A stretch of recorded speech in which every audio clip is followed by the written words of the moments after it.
গরুগুলো 3 দিন খাওয়া দিতে পারছি না। এই মুহূর্তে গরুগুলোও মরবে এবং আমরা মরবো, আমাদের পরিবার মরবে। দড়ি নিয়ে ঘুরছেন কেন? গলায় দড়ি দেওয়া ছাড়া আমাদের বিকল্প কোনো রাস্তা নেই। কুরবানি না করতে বলে মুসলমানরা জব্দ হয়ে যায়, আপনার কি মনে হয়? জব্দ আমরাই হচ্ছি। আমাদের মরা ছাড়া কোনো উপায় নেই। শুধু আমি মরবো না, আমার সঙ্গে আমার পরিবার মরবে। গরু নিয়েই আমাদেরকে রাস্তায় গিয়ে আন্দোলন করতে হবে। আমরা ভোট দিয়ে এনেছি সরকারকে। 1.5 লাখ টাকা দেনা আছে এই গরুর উপরে, কিন্তু আমরা কি করব?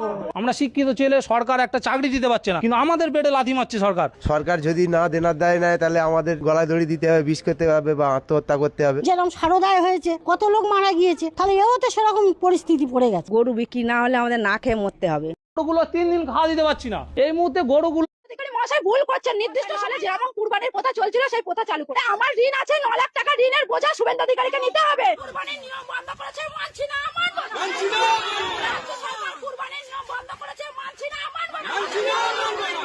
নাহলে আমার স্বামী সুইসাইড করবে বলছে, সন্তান অনাথ হবে, কিভাবে চালাবো?